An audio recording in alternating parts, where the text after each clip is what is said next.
So there is the challenge for you. Let me just repeat. Are we ready to make the next leap? That we is you. And that is the challenge for you in the next 2 days to bring together in the way that I described a few minutes ago, to realize what Emir has just said and the urgency that Emir has understand. Let's go to Amr now. Amr, because we'd like to hear from you what is looming now, particularly with 6 weeks to go before COP. In Sharm el-Sheikh, you're Egyptian yourself, and also a year and a bit before we have COP28 here in the UAE.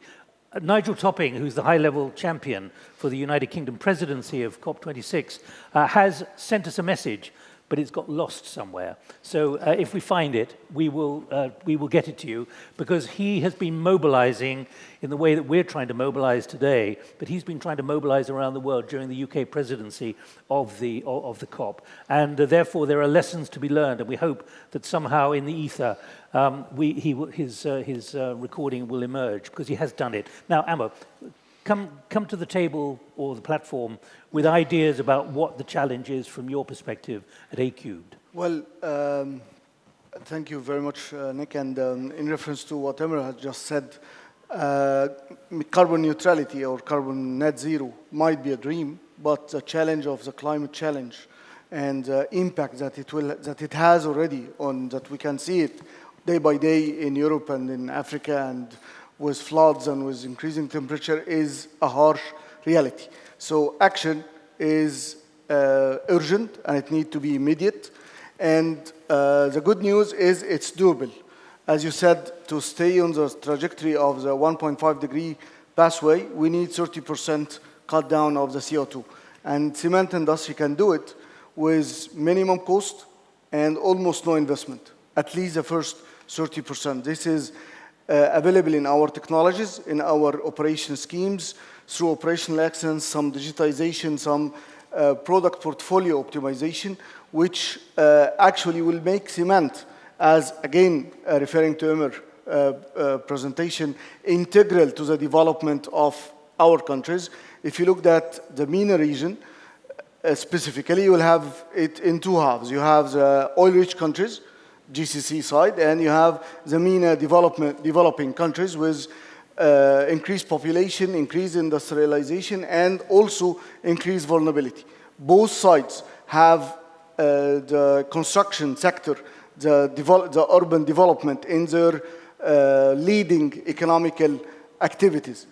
This lead of these economical activities require, if you want to make it green, and if we looked at the percentages coming from the green built environment, the only way to make it green is green cement. The best way to make it green is green cement.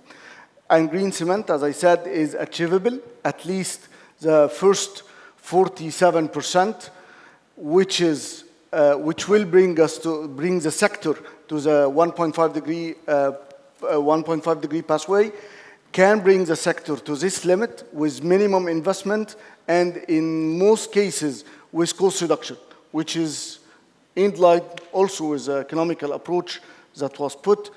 We need to keep the competitive edge of the cement industry, to increase our margins and stay in the game, but we can do that while decreasing carbon as well. Let me suggest, Amr, that we can drill deeper into the points you've just made with a graphic. So I'd like you and Ian to take us through that graphic. Oops.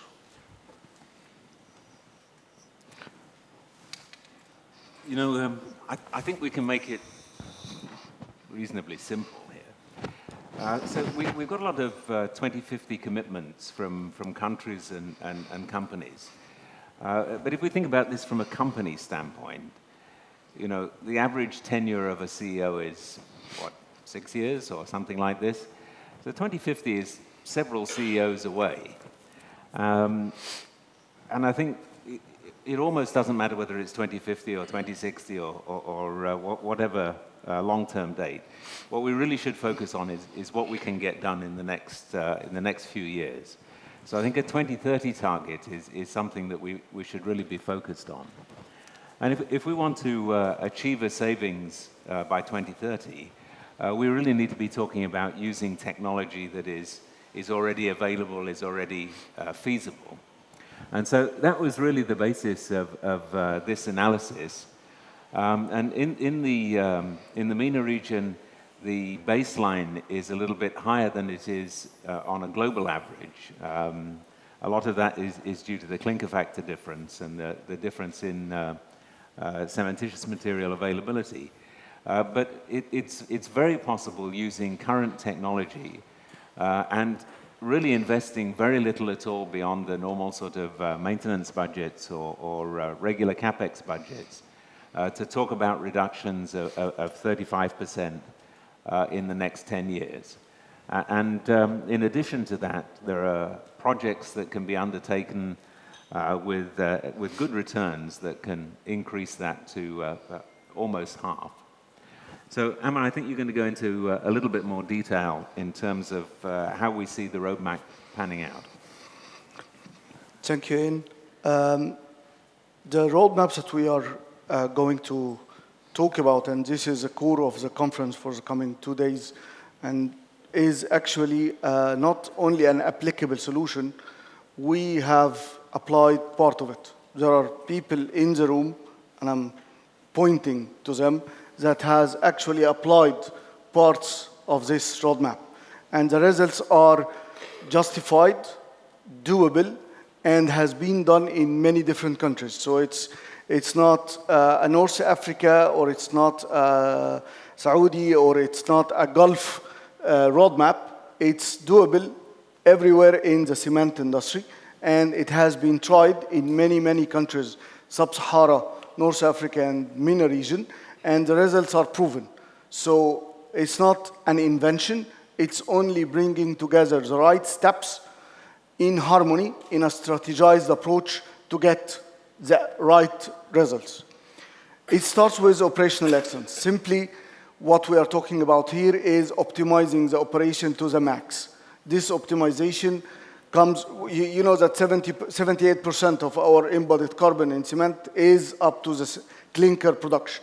In this area, up to that area, operational excellence can bring this down simply by around 12–15% carbon footprint at a saving of up to $4, which I think everyone producing cement would need and love that. And this is doable, done, tried, and proven.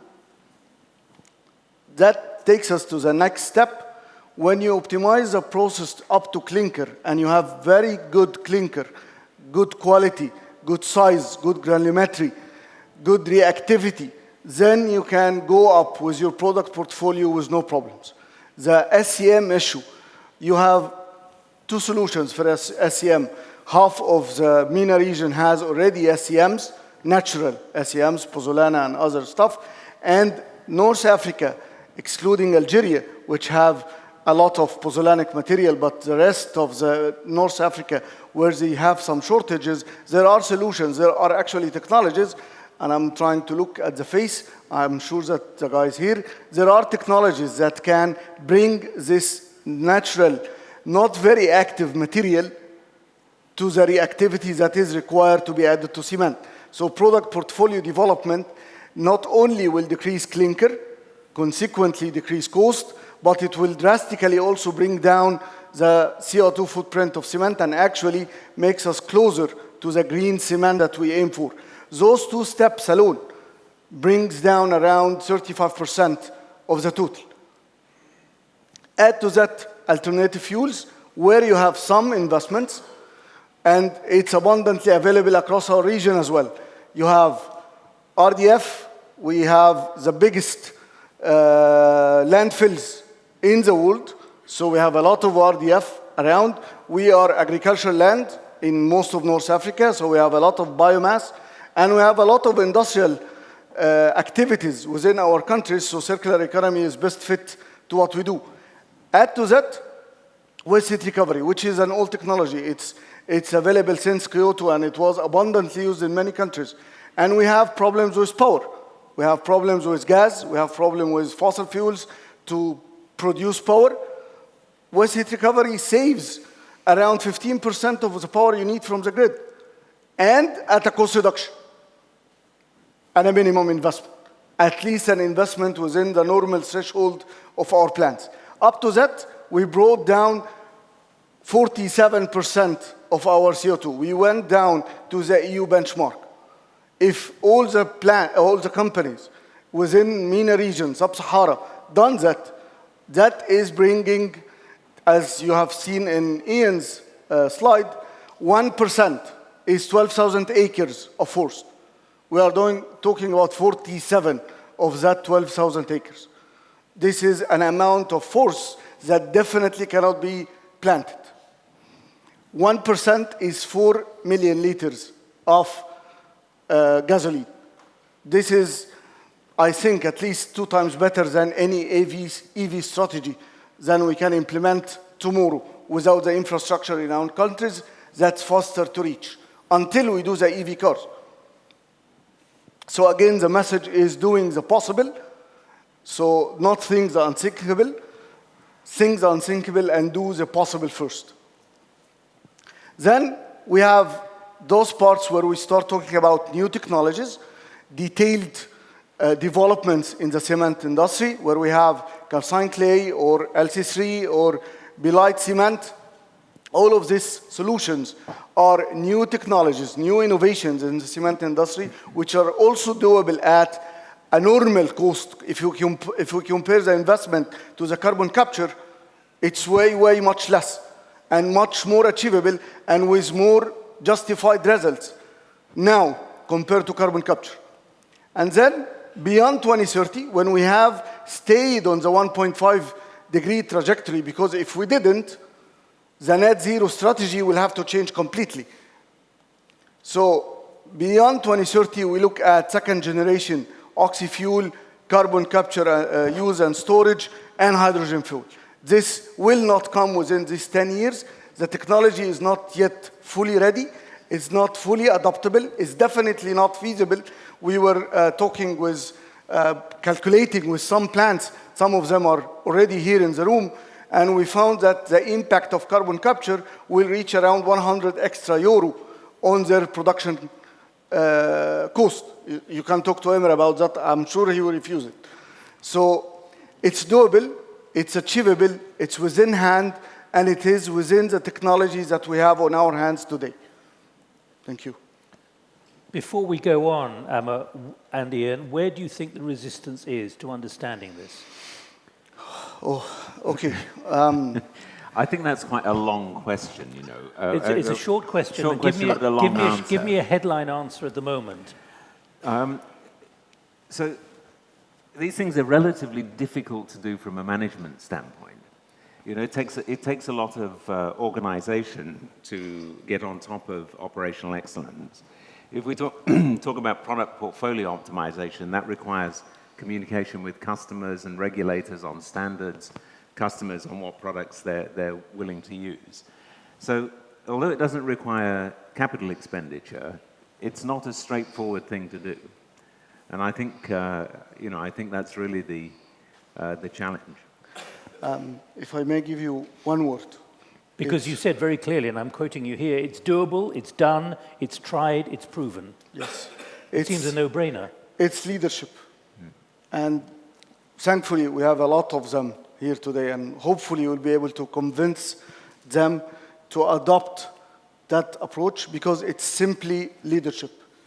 And I've seen that firsthand. I'm 100% sure that if leadership is aligned, committed to that direction, it's doable and it's totally in their favor. Emir, do you want to come in at all? Because before we go to Mahendra Singh in Delhi, anything you want to add to this as a challenge to all the delegates here?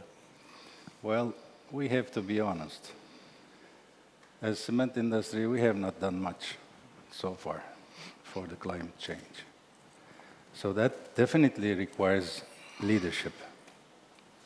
Leadership of people like you to take the initiative and to put things in order.